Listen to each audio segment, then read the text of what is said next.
Welcome to Big Tent Live Events, the live online event series from the University of Oxford as part of the Humanities Cultural Programme, itself one of the founding stones for the future Stephen A. Schwarzman Centre for the Humanities. My name is Philip Bullock and I'm Director of Torch, the Oxford Research Centre in the Humanities, and also Professor of Russian Literature and Music here at the University of Oxford. In Big Tent Live Events, we will be bringing together researchers and students from across different disciplines. Together, we'll explore some of the humanities' most important subjects and ask important questions about areas such as the environment, medical humanities, AI, technology, the history of disease, but we'll also celebrate storytelling, music, song, creativity, and all forms of human identity. We're bringing you this event online whilst we're all apart, and we hope that you're all safe and well during these difficult times. We really look forward to seeing you again in person just as soon as we're able to at our future Big Tent in-person events as part of the Humanities Cultural Programme. We thank you, our viewers, for your ongoing support and engagement, and we are grateful to all of the participants who've appeared in the series so far and in the weeks to come. They've given their time, their words, and shared their big ideas as we all come together online. The series would not, of course, have been possible at all without the support from so many people, including the Torch team. So a big thank you from me. If you, our listeners, would like to put forward any questions to our speakers during the event, please pop them in the comments box on YouTube. We'd encourage you to submit those as early as possible so that we have time to answer them during the Q&A as part of the session. So now I'm going to embarrass our speakers tonight by introducing them. I'm incredibly delighted to welcome two great colleagues, Professor Katrin Kohl from the Faculty of Medieval and Modern Languages here at Oxford University, and Professor Rajinder Dudrah from Birmingham City University. Katrin Kohl is a professor of German at the University of Oxford. Her research focuses on German poetry, on poetics and rhetoric, and on the theory and practice of metaphor. Katrin is currently Principal Investigator on the AHRC-funded research programme Creative Multilingualism and leads the project The Creative Power of Metaphor. Rajinder Dudrah is Professor of Cultural Studies and Creative Industries at Birmingham City University. He's researched and published widely across film, media and cultural studies. He's currently co-investigator on creative multilingualism and leads the projects Languages in the Creative Economy and Slangwages. Tonight, Katrin and Rajinder will tell us more about their work on creative multilingualism as part of this week's theme of languages and segueing nicely, I think, into next week's theme of translation. So without further ado, let's get to the discussion and the questions. Welcome both of you and thank you for your time. Hello, good evening. Hello. Katrin, could you perhaps just take us through one of the key words in the project title? So why this focus on multilingualism, and perhaps at the moment? Well, in the UK, languages, as they're taught in schools, tend to focus very strongly on particular languages, and we tend to think of them as just sort of well-defined, separate things. So it might be French, might be Spanish, might be German. Those tend to be the ones that are seen to be key. But increasingly, other languages are coming to prominence, and we're becoming more aware of how our country is not just multicultural, but also multilingual. But this is something that's really, I think, all of us on the research programme have become much more aware of as we've been working on this research project. And our starting point has been really not to say that multilingualism is something where somebody has a high level expertise in 2, 3, 4 separate languages, but that we are all fundamentally multilingual, that multilingualism is part of the human condition, that speaking different languages, which might be very highly standardized, like for instance, English, French, Spanish is just one part of the story. The other part of the story is that we're in our daily lives, whether in what we think of as one language or several languages, communicating in a wide variety of ways. So we talk differently to our mum, to our brother, to our close mate, to our dog, to our computer if we're annoyed with it, and so on. And that the kind of language we use, we're continually switching in terms of vocabulary, in terms of grammar, in terms of pronunciation. We talk very differently in different contexts. And this seems to us is part of what we all do. And also historically over time, you can see how language changes. If we listen to reports from the Second World War now from the BBC, it sounds extraordinarily old-fashioned. Nobody talks like that now. So we can see that even in a fairly short time, English has changed and is no longer, as it were, what it used to be. And the excitement of our research project has really been discovering these very different languages. For me, for instance, the discovery of sign language, of an artist that Rajinder works with very closely, that I'd never really thought about very much in terms of the diversity even within sign language, what that means and so on. So that's a sort of brief overview of why we find multilingualism exciting. Yeah, very empowering too for those of us who are operating in one language as a professional level, but have other languages in our background, and to encourage us to think about that for sure. And so, Rajinder, if I could come over to you with a question. How does this interact with creativity, the other word in the title? Katrin's taken us through the kind of situational elements of language in the country, but where does creativity come into the research and perhaps into the lives of all of us, and perhaps some of our listeners as well, and viewers? Yeah, sure. Thank you. So if you think about the title of the project, Creative Multilingualism, so, is this just a bit of a wordplay, and are we deliberately trying to put two things together, but shouldn't we together? Or actually, what happens when we put them together? Katrin explained in a lovely way the way in which we talk differently to different people. And she mentioned grammar, syntax. We could throw in their dialect. We could throw in their accent. These are actual creative forms of communication. So sometimes we might just be doing them subconsciously. Sometimes we have to think about doing them, particularly if we're going to compose a piece of poetry, if we're going to write an email, depending on who we're writing an email to, if we're on WhatsApp or we're on text, depending again, is it a little bit formal? Yes, I'll see you in 10 minutes at the cinema, or is it a bit more laughing and joking? So you're actually thinking about how you're going to compose that language and how you're going to say, that's a creative act. So the way in which language works at the everyday level, at the mundane level, is creative, but actually there's a lot of power in there, and there's a lot of thinking that goes in there. And then when you start thinking about it in terms of the artistic realms, a lot of our researchers, co-researchers have been working with artists, practitioners. There's a lot of thought, careful thought in thinking about the kinds of ways in which they use their particular language, whether it's English alongside Punjabi, Hindi, Gujarati, Russian, Italian, French, whatever. And so there's some careful choices to be made here as well. And then, of course, there's the language of the mediums that we're operating in, the medium we're operating in. So, for instance, if we're operating in, say, popular music, we're operating in high art forms such as opera, then we've got these two different languages, the languages in which we're kind of enunciating, speaking, or saying something, and then there's the language of the medium that we're working in. And so creative multilingualism is more than the sum of its parts. What it's drawing attention to is that absolutely languages are important, languages are fundamental, but also there's so much more to do with languages. And at the heart of this creativity is a way, or as an access, a route to us all being human in different and exciting ways. That's great. Katrin gave us an example of a discovery she'd made during the project of the varieties and diversities in sign language. What's been your big discovery on the creative side, Rajinder?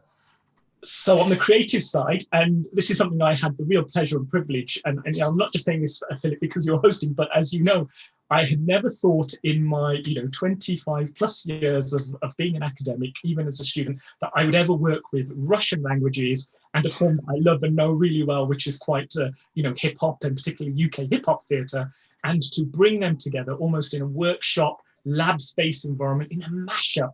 And there you go. Here's a great example of the mashup, which is taken from popular music, from the vernacular of dancehall, from the vernacular of Black, British and global music styles, and then to bring that in conversation with Russian. So what we did there was we adapted a piece of Russian theatre, but with two wonderful artists from the Midlands, and with our postdoc researcher colleague, Dr. Noah Berkshire-Bree, and we kind of did a creative play, a creative take on that. So for me, the find that I was going to work completely out of my comfort zone, but also in a language that I knew very little about, a language which perhaps was stereotyped in Hollywood movies, you know, or the news media of Russia, that, you know, the bad mafias and stuff. But actually, there's so much power, there's so much humanity and potency in there. And then to bring it in conversation with something like UK hip-hop theatre, I mean, that was just wow for me. Well, that's great. I share the excitement and enthusiasm for that project, and more generally that discovery that I think many of us on the project have undergone by being taken to areas, languages, forms, genres that we'd never normally have expected to do. And I think also that notion of empowering people by reminding them of both their multilingual backgrounds and context and the creative potential is enormous, because when I often do school talks and access days, the first question is, how many people speak a foreign language? And the hands don't always go up, and they think I'm talking about their A-levels or their GCSEs. And then you start saying, but what might you speak at home, or what does a grandparent speak? And suddenly people start saying, oh yes, I'm a linguist too. And I think that's a very exciting thing for those of us who are professional linguists and teaching these need to hear and need to work with. So I'd like to ask you both to just take us a little bit more deeply into the project to explain how you're researching this connection between creativity and linguistic diversity and multilingualism in the UK. So what are the projects you've been doing? How have you been trying to get the evidence and then make the case for it? Well, we started out thinking about, we had a lot of different projects come together in response to a call, which was called Open World Research Initiative. It was very loose, really. There was a lot of money at stake, and the challenge was to work together with a lot of partners to make it very interdisciplinary. And so initially we were looking at it, I mean, Philip, you and I had a conversation about what we might do with that. And at that point, it was just really you and me thinking of what we might do. And out of that, gradually, a lot of different projects came together. Then we had to look to other universities to participate, which was quite challenging, because on the one hand, we were competing with other universities, but at the same time forming partnerships. But that was also quite stimulating, doing both at the same time. And we came up, a colleague came up, Jane Hiddleston came up with this concept of creative multilingualism that she was going to use for her project for literature. We thought actually that would be a fantastic sort of common denominator, and really challenge to look at all the different ways in which creativity intersects with multilingualism, with language diversity. And one reason why we were keen to do this was because in the UK, on the one hand, there's been a push over the last 20, 30 years to see languages promote them as a useful skill. You know, you need your languages in order to be able to buy a cup of coffee, in order to be able to work abroad and so on. But actually, for English speakers, that doesn't necessarily really work, because so many people speak English, it doesn't seem a particularly useful skill to have. So motivation has gone down for learning languages, but at the same time, languages have also become kind of sort of locked into this idea that they're only valuable because they're useful. And so what we wanted to do was to tease out all the different ways in which languages contribute to our creativity. And so we've got 7 different research strands that go from the kind of cognitive. So I work on metaphor, and it goes through naming of birds. It goes through intelligibility across languages. Rajinder's leading a strand on languages and the creative economy. We've got a strand on world literatures, one on translation, and one on language learning. And so we've been talking to each other and trying to learn from each other, and also learn from different disciplinary methodologies, approaches, and within each strand, there's a kind of team. So in my case, I've worked on metaphor for a long time. Initially, I worked primarily on poetry. Then I became very excited about the way in which metaphor operates in ordinary language, and how actually the language we speak is about metaphor in the language we use is to do with language, but it's also to do with thought. So it's whole sort of systems of thought. And I worked with cognitive linguists who were working empirically, working with sort of data and so on. So in psycholinguistics, so that there was a very interesting kind of dialogue, sometimes quite challenging dialogue, because I'm coming from the humanities, they were coming from the empirical sciences. They thought it was completely dead hat if I referred to what Aristotle has to say about metaphor, whereas I sometimes thought that the kind of corpus linguistics they were doing was quite flawed in many ways. So those kind of conversations have been really interesting. But Rajinder has a very different kind of take on this.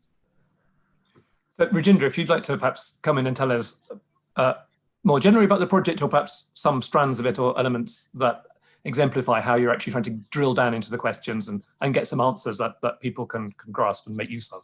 Sure. So one of the ways in which we've been approaching languages is to think about languages in relation to the world at large. So when we think about modern languages, often you can perhaps think modern European languages, and rightly so, they are there.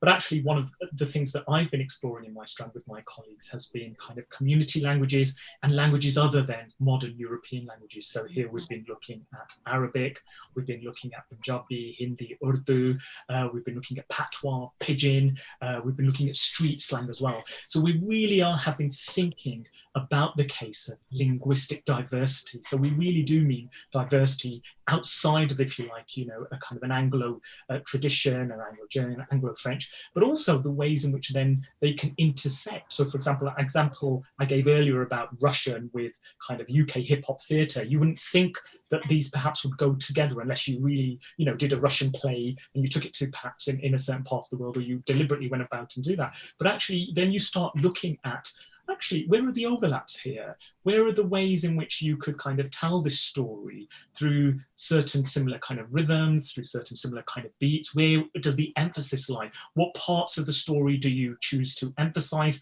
And what kind of vernaculars or what kind of languages do you take up? So then it really draws attention, coming back to the creativity, about the kinds of choices we make. It's not just a simple, an accident, or it's not just a kind of, it's not just simple enough to say that, these languages are dominant and therefore they are the one that have more value or more worth. Actually, there are a range of languages right across the world. And also then there are dialects, and then there's also slang as well. So one of the research strands, which we mentioned earlier, that I'm leading on within Strand 4 is called Slangwages. And what we've tried to do within Slangwages, if you think about slang just generally, you often think of it perhaps associated with subcultures. It's seen as best as maybe a second or tertiary form of language. But actually, if you think about it right the way from street style, right the way through to which subcultures use it, right the way in which slang has now become part of kind of corporate advertising, actually, there's a lot going on there. So unpacking that, thinking about why slang has been there. And if you think back to hip hop, codes, speaking against oppression, speaking against the oppressor in colonial times, or creating a language to navigate or speak more authentically or more sincerely that fits the order of the day. So these were ways in which we were able to evidence and give a range of examples of linguistic diversity beyond, if you like, a kind of a canonical tradition. But also then we were doing this in and through the creative industry. So all of us have been working quite closely on this, but particularly my strand, of which Philip's part, Professor Julie Curtis from Wolfson College, and our postdoc researcher, Noah Berkstead-Breen as well. And the things we've been looking at in the creative industries is we've been making a case that actually, when you think about the ways in which languages intersect with artists, but then also how artists are taking, using, developing, morphing, translating these languages, actually through their performances, through their paid commissions, they are also contributing in their hundreds of thousands of millions to the creative economy. So there's not just a kind of a social and cultural case to be made, there's also an economic case to be made about this.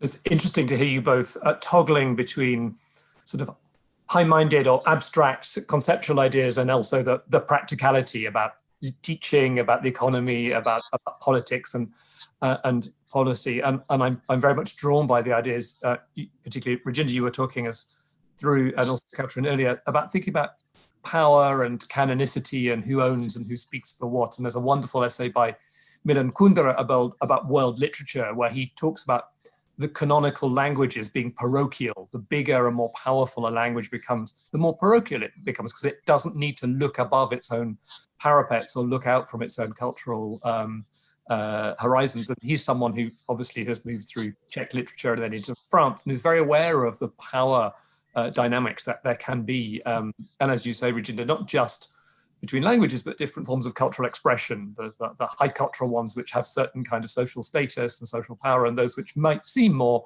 marginal or underground, but which can be empowered by being put into dialogue and juxtaposed with things which sit in places. That's, I think, something that has really been an important part of my intellectual journey through this project and through these dialogues that we've been having. I'd like to know a little bit more, Katrin, about metaphor in particular and how that works in a linguistic context, and particularly in a multilingual context, because we often know that those are the things which get stuck in one language, and you know, you can be sleep like a log in English, and in Russian you'd sleep like the dead. And I'm really interested in, maybe I'm misunderstanding what that is, but tell us more about how metaphor works in a multilingual context and a cognitive context. I think what's become clear to me working with metaphor is that really we can't think abstractly at all without metaphor. So the whole of research, for instance, is dependent on metaphor. So if you think about physics, black holes or waves or anything like that, it's all dependent on metaphor. And we tend to so as we grow up, we have a whole physical world around us that we experience with our bodies. So we have our bodies in space, and that becomes a kind of sort of reference point and source. I mean, just an immensely rich source of metaphorical structures and concepts that we can then use, and that we use all the time in creating our language. So every language, if you look at any word in the dictionary, you will tend to find, so any verb, for instance, you'll find that there are lots of different meanings that go from something quite concrete very often to various abstract meanings, like, you know, to pick something up can be physical, but it can also to pick up a girl, to pick up a concept, and so on. And so we're continually going up and down that sort of like ladder of abstraction and concreteness. And I think it also becomes a very important communicative medium that is, I sort of came up with an idea when I was when we organised a concert for one of the performers that that Rajinder works with, called Lekan Babalola, who had a project called Yoruba Sonnets, and we were asked to host it, and we said, yeah, okay. So, and Julie Curtis in Wolfson College found a space to host it, so it sounded an exciting evening of jazz, percussion, singing, and so on. And an interesting introduction to Yoruba, which I knew nothing about and don't speak and hadn't really come across. And what struck me in the Q&A we had afterwards, and we then had asked audience members to fill in postcards, which is all about sort of the evaluation we have to do, and has been quite a challenge to always have to evaluate everything and always get evidence and so on, and can seem a bit boring. But we'd come up with this idea of just handing out postcards, pretty postcards, and asking people just, you know, trying to put a reaction down on that postcard. And what struck me in the process was that, on the one hand, the performance of Yoruba sonnets was highly metaphorical, because it was about Yoruba sacred texts being translated into English and then performed through mime and speech and song and jazz, and there was some English in there, and the audience were then picking up on that kind of metaphorical dimension, and it was appearing on the postcards and in the comments they made, which we recorded. And we had a very high number of people of sort of Black minority sort of ethnic groups who felt that this was an event that was very unusual in Oxford. It really appealed, and you got metaphors like "it took me back to my roots." You had sort of metaphors that showed a kind of emotional engagement, and you could see that there was a kind of sort of flow of metaphors that was stimulating ways of thinking about one's own identity, about where one comes from, what one's heritage is.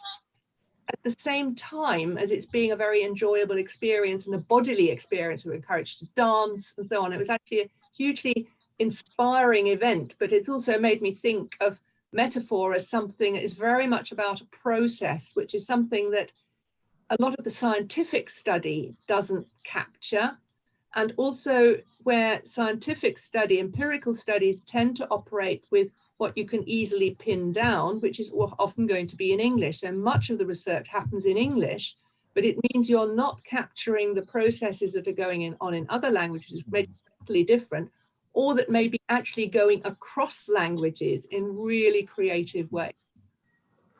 That's really interesting, this notion of translating between reality and language, or the world and language, or different language systems, different cultural systems. I think one of the things I find when teaching languages is often an assumption that something is something else. What's the Russian for this?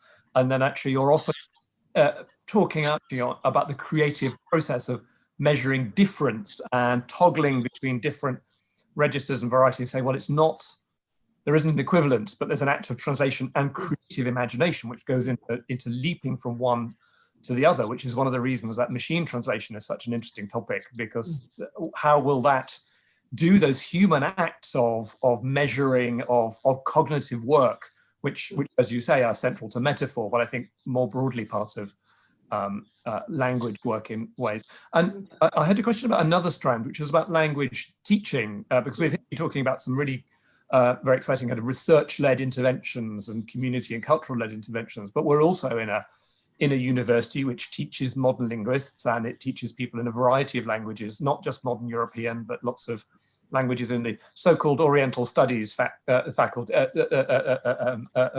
which is itself an interesting way of describing the world.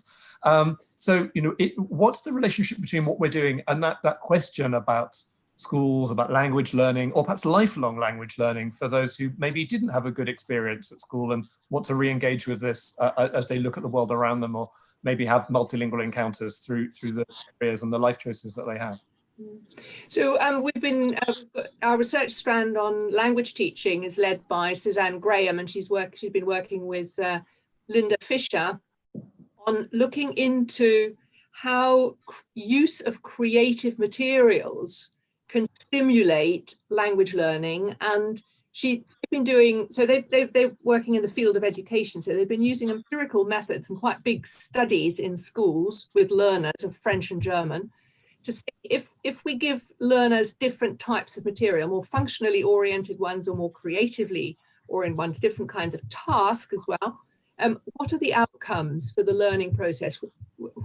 Where are the benefits of perhaps using creative work, creative materials? Where are the benefits of using more functionally oriented?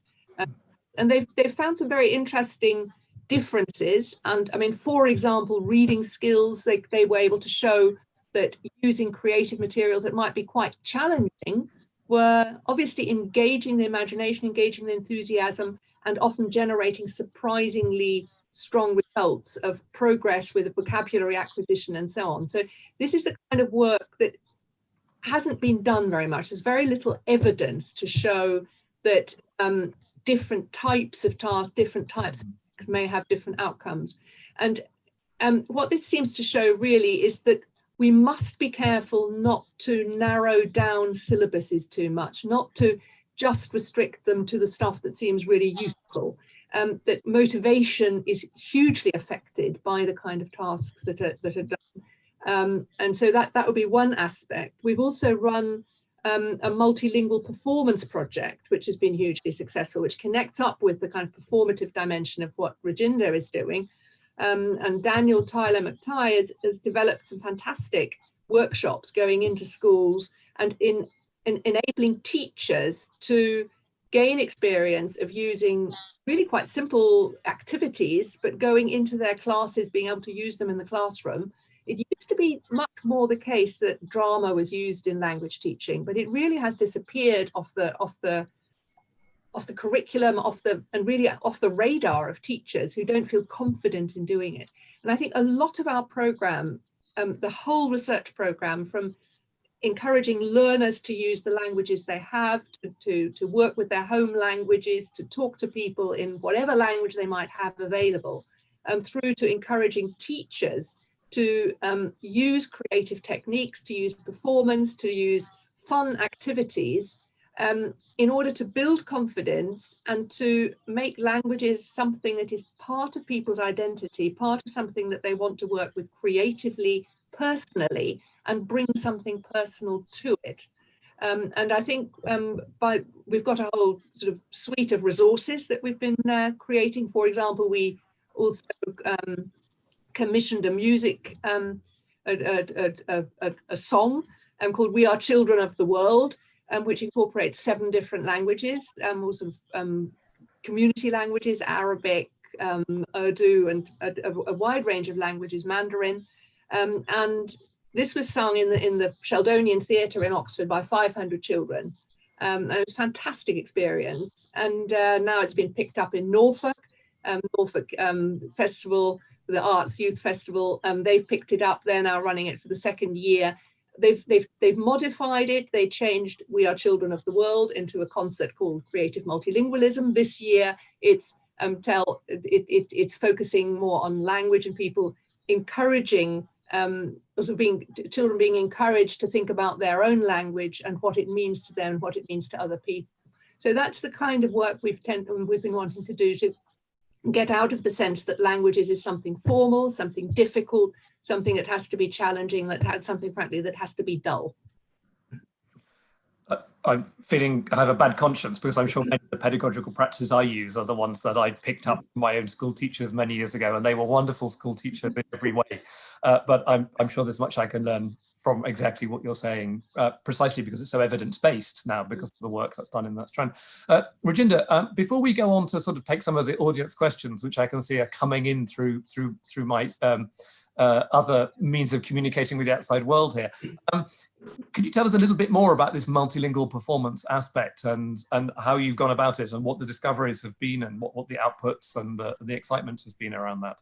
Sure. So with the Multilingual Performance project, as Katrin said, that was led by our colleague Daniel Tyler-McTighe.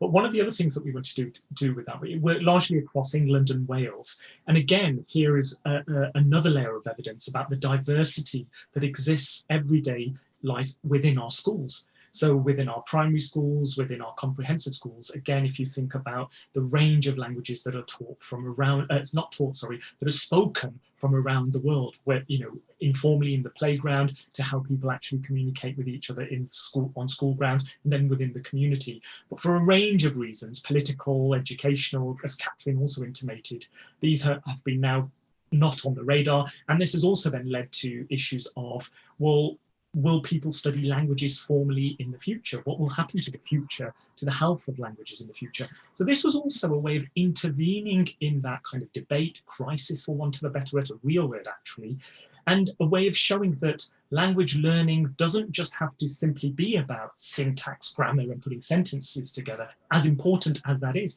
but actually languages work in and through the body.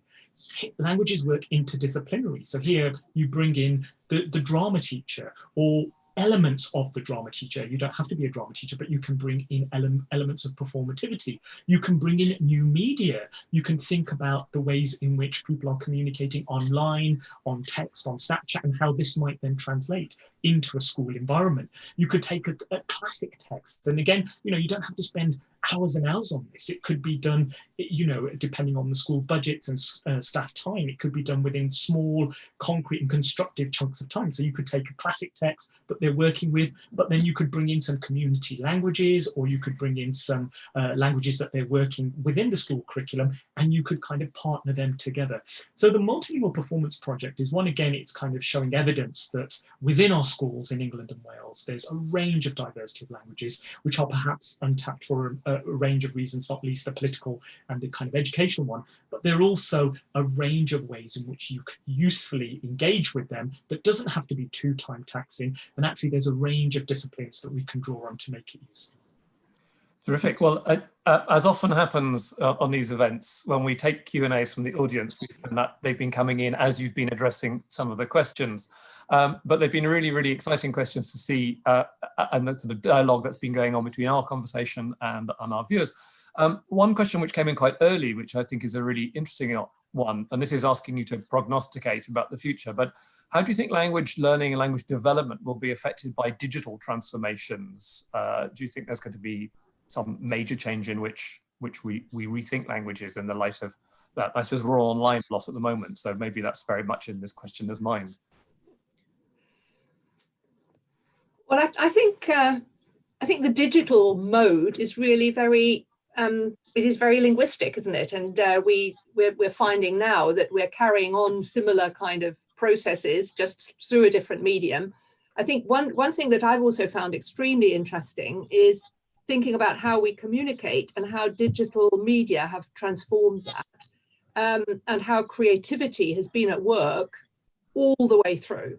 So if you, I mean, I'm old enough to sort of remember a time when, you know, everything happened by first letter, then telephone, then gradually email came in, and you could see, you know, when you had telephone, you assumed, oh, well, you know, the letter is obviously dead. Then email came in and suddenly the telephone was dead.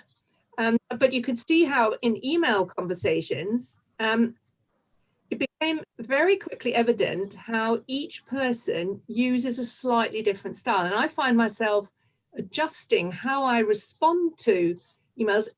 And literally, I might respond in the course of a day with about 40 different styles, slightly different ways of signing off, slightly different ways of greeting. I'm very sensitive to, you know, what greeting is somebody using. My son was asking me the other day, you know, how do I sign off when, you know, so he's a junior doctor. If a consultant signs off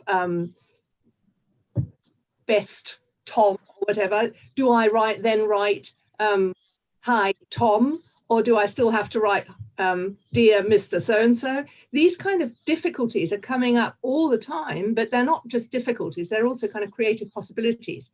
And I think it's very interesting to see how we respond to that. And I believe that that is just one example of how the digital modes are actually almost, well, with social media, just, you know, the burgeoning possibilities for variation that we're using all the time. And everybody's doing that right across the social spectrum.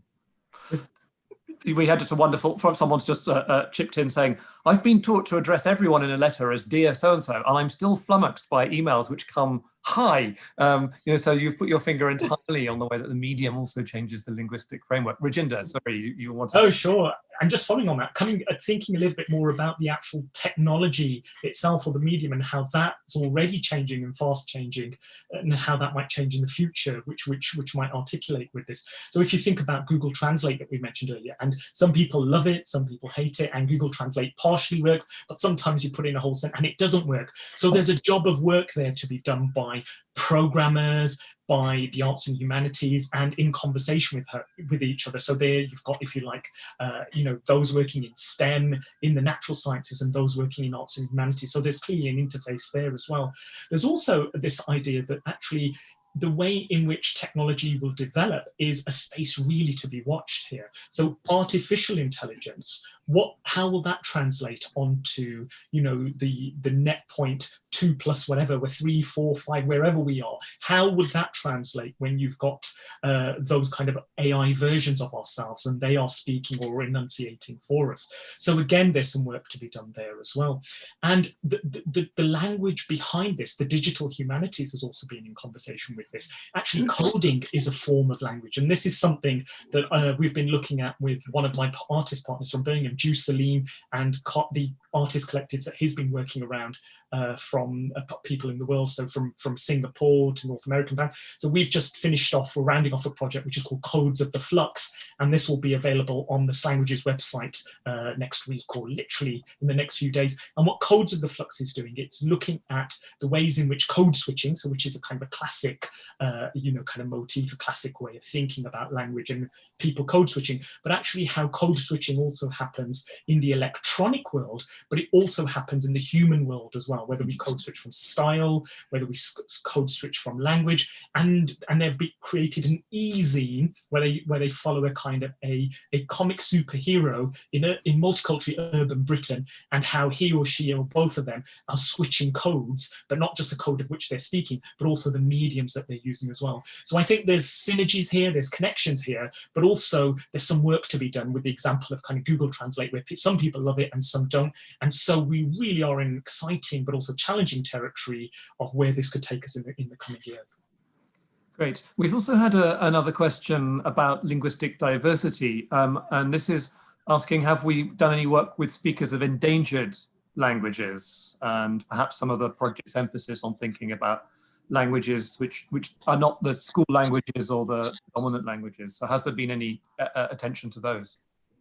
We've got a very, very exciting strand, which is about biocultural diversity. So it's led by Andy Gosler, and he's been working closely with Karen Park, who's in Pittsburgh, and Felice Wyndham, who's an anthropologist who works, for instance, with Paraguay and various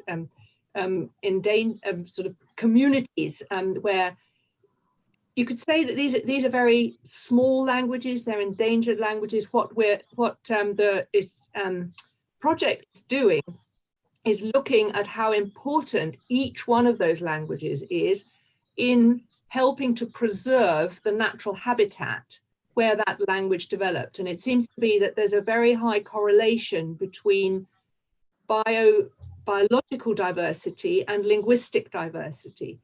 And to what extent that is causal is poorly understood, but there's a very clear correlation, which means that protecting linguistic diversity is one means of protecting biodiversity. And so a partner that the Strand is working with is called BirdLife International. And they're doing some really exciting work around conservation and the way in which that it's focused on bird names. So if you, an example which sort of is a sort of central one that we've been working with is that the swallow, the barn swallow, across 5 continents as it migrates. And it's flying across all these different language communities, innumerable language communities, each of which gives this same bird a name. And so, whereas if you take something like a house changes as you move through different cultures. It, you know, to what extent is it still a house? Does it become a tent, etc.? Whereas the barn swallow is always the same barn swallow. So you can see how the sort of human creativity is at work across those different language communities, and also how important each one of those languages on a tiny little island, perhaps, that might have developed in isolation. It's hugely important that we understand what that barn swallow is doing on that island, what the habits are, and so on. So that's mainly how we've been working on it. And really, again, it's to show how the fact that a language is powerful, has standardization behind it, has colonization, which has given it spread, does not make it more important. It might be spoken by more people, but it's not in itself more important. And a small one might be very important for the survival of certain species, for example. Mm-hmm. I suppose one could also think about patterns of human migration and displacement where people have taken a language with them and it survives in communities who live far away from the places it was historically linked to. And often it disappears from its original spaces, but then thrives, sometimes to be, again, obliterated by those other languages in host communities. But there's a really interesting parallel there. Someone asked a question. Could I, in fact, just to add there, I think one of the challenges for the research community is that particularly in the sciences, but more generally, there's been a sort of convergence on English and the assumption that we can do everything through English. Actually, we're losing whole knowledge systems there. Knowledge in English is very different. I mean, any concept you take will subtly change when you when you translate it into another language. There's always some kind of lack of coincidence. There's always some slight slippage. We need those different languages in order to understand the world we live in. We should not assume that one language is enough. It's not.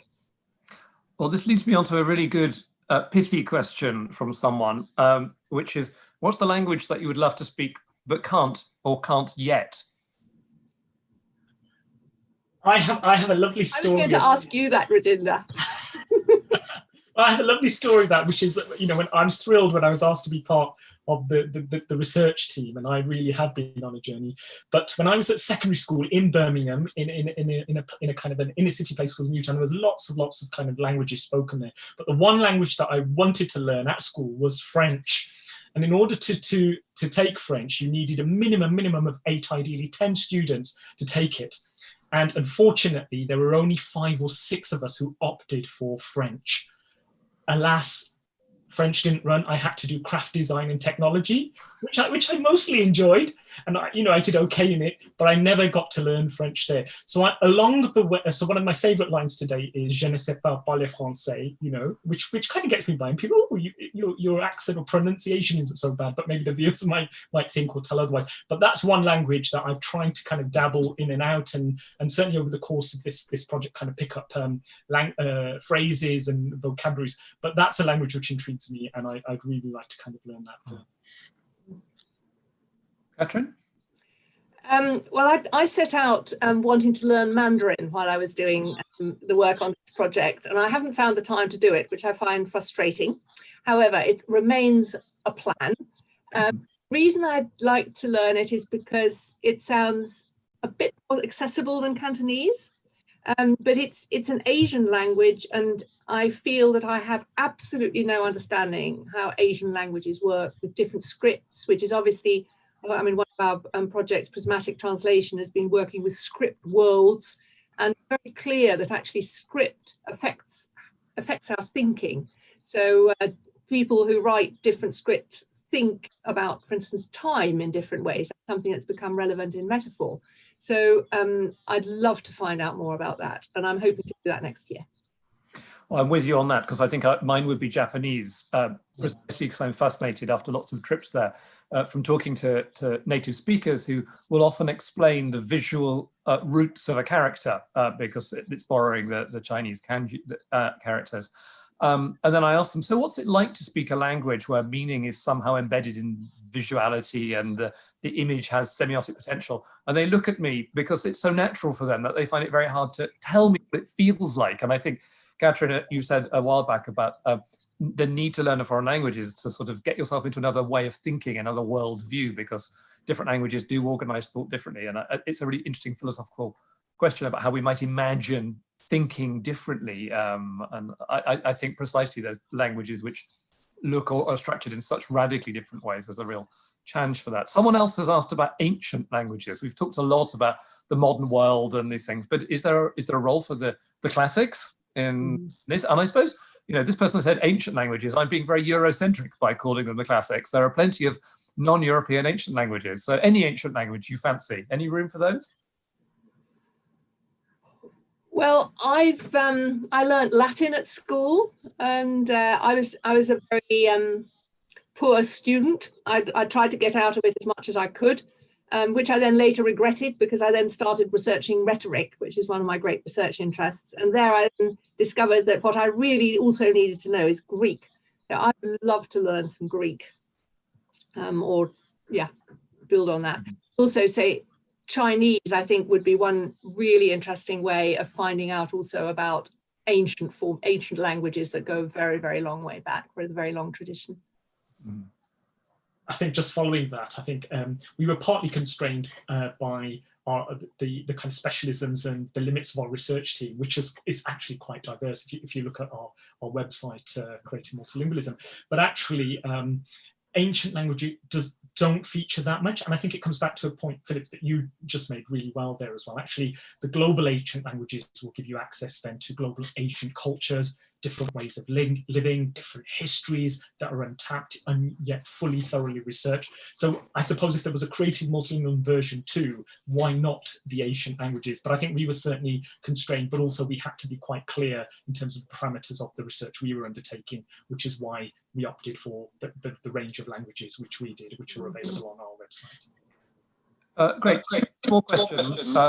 One is, what advice might you have for someone who wants to learn, where there's not so much of a strong push to learn European languages? This is someone from New Zealand, which makes me think that we think of English as a global language, but we view it from our little place here. But it is spoken in vast parts of the world which abut against different language groups. So any advice for other languages for someone coming from New Zealand as to how to engage their multilingual potential?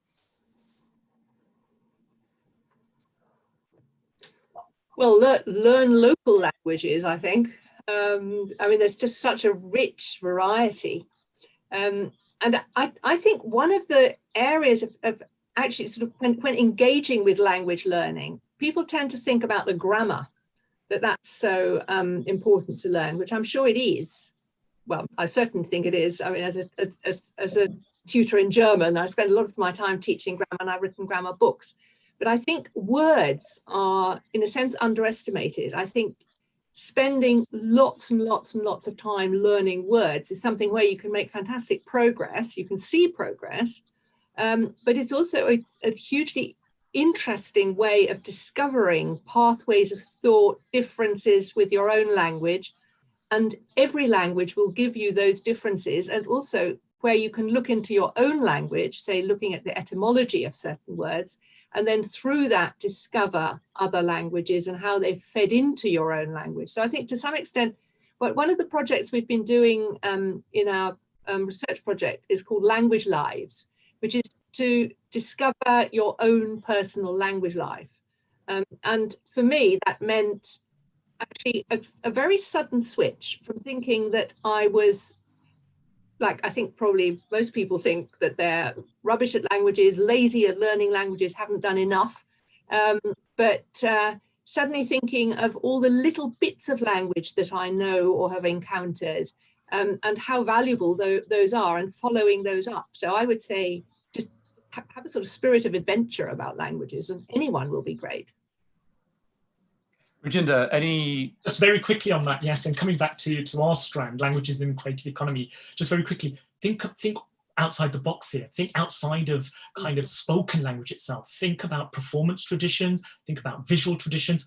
Go on the internet, go on YouTube, find videos, literally at your fingertips, keyword searches. You'd be surprised at what kind of stand-up, comedy, drama, tragedy, what kind of fusion genres that could come at you, and you think, oh, really? And there might be a resource or examples for you to take up at the local level. Are you sure you're not watching the live questions on YouTube because you're anticipating them as they come up? Someone's just said, can language be a performance in itself? And actually, can it be a mask or a performance? And the mask is persona. And I think I always tell my students, yes, learning language is about being yourself. It's finding ways of expressing yourself in another tongue. But sometimes it's pretending to be someone else, to be a version of yourself that you haven't yet discovered. I'm very different in the various languages I speak, and it's partly because of when I learnt them and who I learnt them from, and the age and the kind of moment of my life it was. And I think that's a very powerful observation. And you just said that, Rajinder, about this kind of performative encounters. But I think we often think of language as needing to express myself as I really am, but we're often multiple things, multiple times, and we can access that through our multilingualism, surely. Yeah, absolutely. And no, I'm not watching the questions live. I'm focusing here just to answer that question first. No, absolutely. And I think also, and this is where the sciences, the natural sciences, come in with a lovely conversation with the arts and humanities. What parts of our body, what parts of our brain kick into action when we are using a different language? So do our hand gestures change? Does the performativity of our body, the way we make our kind of expressions, the role of our tongue all comes to being? So it also, it brings into place that the languages aren't just something theoretical, aren't just text-based. Languages work in and through the body as well. So very much, yes, they're performative. They're performative if we're watching a play in another language, if we're thinking about translation, adaptation, but actually they're even more visceral, even more tangible when we ourselves are trying to translate, when we ourselves are trying to successfully or semi-successfully speak another language. So a great example for me is Hinglish, which is kind of Hindi language emerged with English, but also kind of this street style, trying to be hip and cool. And sometimes it can just work very seamlessly, but actually you can get caught out and, be one of those like old uncles trying to be hip at a party. So the performativity can work, but also the performativity can be found out as well. So absolutely, it's about not just the textual form of performativity, it's very much about the body, the tangible, the tactile. Okay, so talking about the body and the brain and its mysteries, a question came in. What about bilinguals and multilinguals and dreaming? What do we know about what that's doing? Because a lot of that was quite conscious, wasn't it, Rajinder, about what we choose to do. But what about when we switch off all of those motor controls and consciousness and we let the brain do its own thing? What do we know about dreaming in languages, if anything? I know zero. Yeah, no.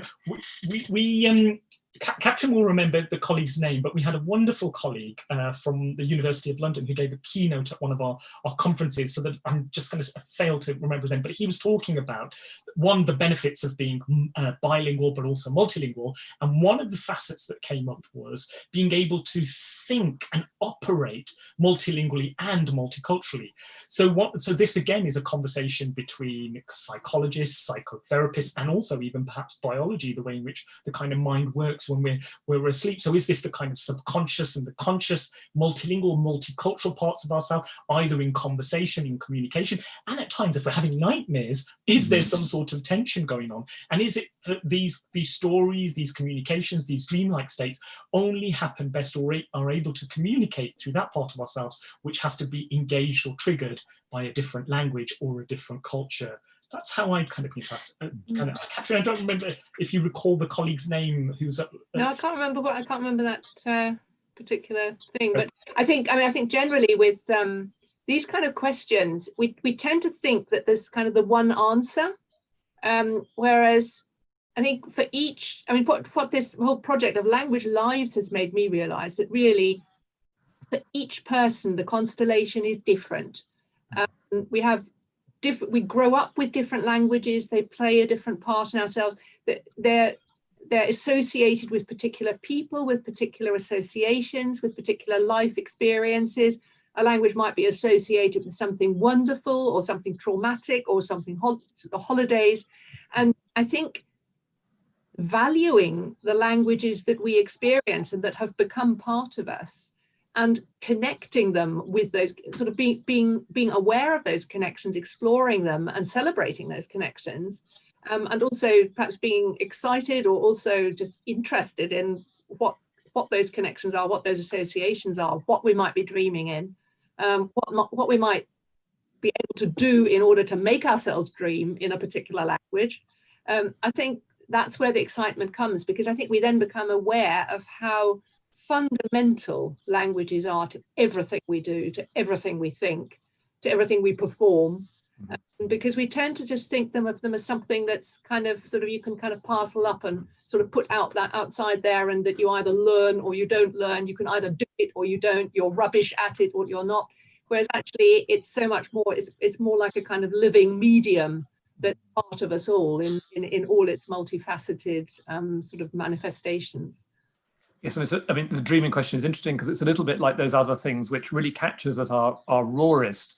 So the language you curse in when you're caught out, or the language you do long multiplication in. The skill I would be able to do very, very difficult sums in Russian. Because out there will know both how hard that is linguistically, but also hard conceptually to do that.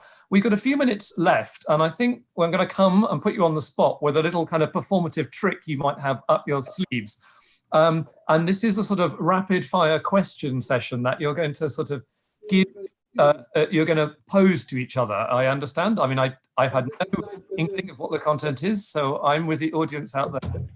So over to you. This is something Katrin and I defined.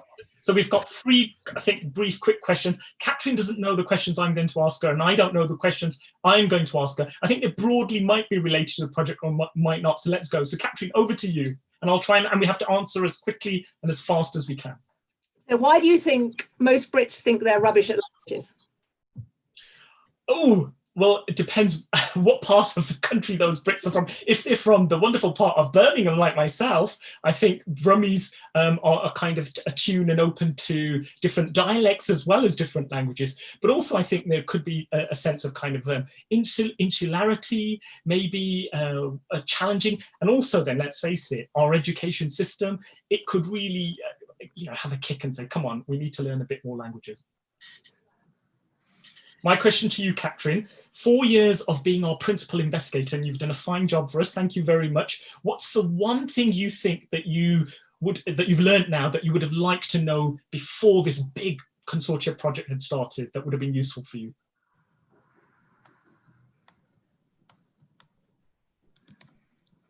I honestly can't think of an answer to that at all.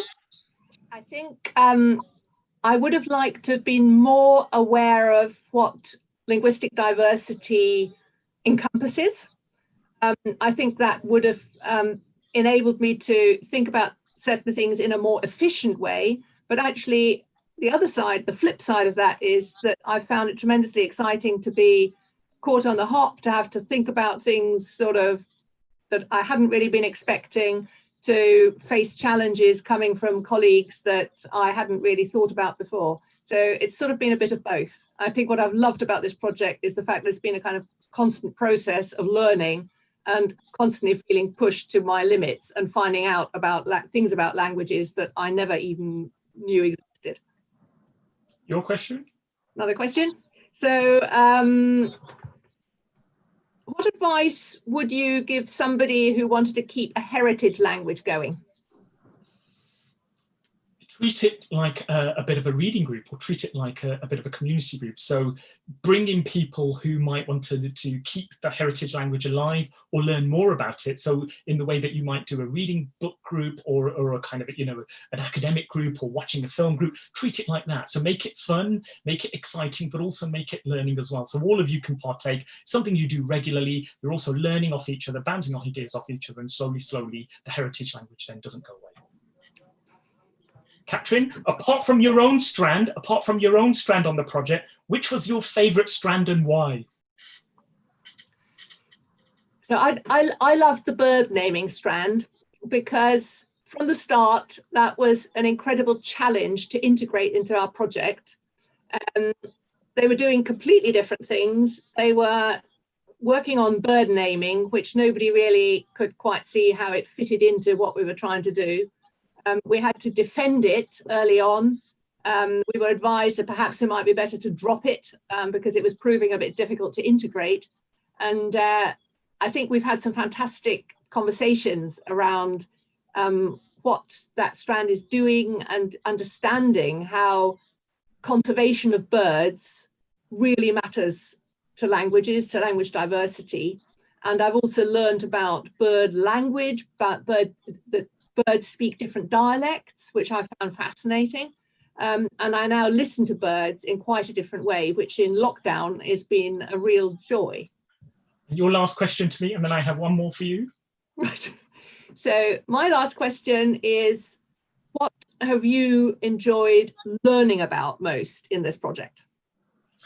The variety, the breadth and the depth of language learning across the range of discipline. I really went on a journey. My training is film, media and cultural studies, but through this project, I engage with, of course, linguists, but also the arts and humanities in a bit more depth, and the natural sciences. And my question to you, Katrin, over the course of the 4 years, what is something about me as a researcher, as a research colleague, that you found out that you didn't know before, if anything? Well, I mean, for me, your research was completely unfamiliar. And I couldn't work out at the beginning how this would fit into what we did with all the work you do with local artists in Birmingham. And how they would contribute to what we do in Oxford was a very different sort of context. And at our first conference, I loved the kind of session with Article and various other people talking about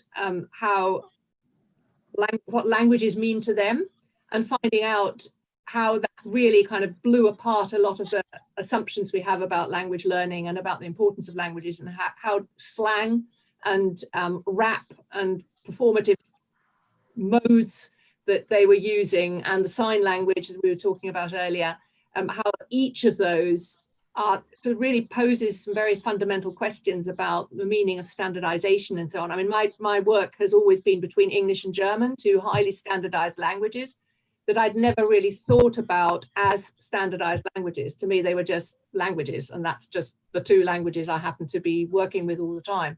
Whereas that conference and listening to those artists and listening to the conversations between you and them, I sort of found out how your work was doing something very different and keying into a whole kind of aspect of languages that I wasn't aware was part of your research field, or that you knew about, and it took me into a very different journey to one I was expecting. There, we survived the rapid fire round. Well done. Well, thank you both. You've taken us on a wonderful journey, and especially during lockdown, that sense of finding the world at our feet and the complexity and diversity and surprise to be found in right under our fingers, and I think it's something we're all sharing, and we'll all listen to birdsong in a very different way these days. I look forward to the dialect of the birds that I'm listening to at the moment. So thank you, Katrin. Thank you, Rajinder, for this terrific talk and your insights. We're really grateful to you both for sharing your ideas, your enthusiasm, your expertise, and giving your time and joining us in the big tent this evening. So thank you both. Thank you. It's been a pleasure. And thank you to all of our viewers at home. Thank you for giving your time and watching us. Thank you for your comments and your questions. I apologize if we didn't get around to answering them in the session tonight, but we hope that one way or another, we dealt with many of the things that were on your mind. And we hope we've left you too with some useful and helpful suggestions for things you might do yourselves. Please join us next week for our Big Tent Live event on Thursday, the 11th of June, again at 5 p.m. This will be part of our Translation Week. We'll be joined by Professor Karen Lieder from the Faculty of Medieval and Modern Languages here at Oxford, and poet, performer and novelist Ulrike Almuth-Sandig. Karen and Ulrike have been collaborating for 8 years and will present their event Voyages from the Wings, Poetry, Performance and Translation on and off the page. Together, they'll be discussing the creative transformations poetry can undergo with examples from their page, stage and film performances. We do hope that you'll be able to join us then. But for now, thank you for joining us this evening and goodbye.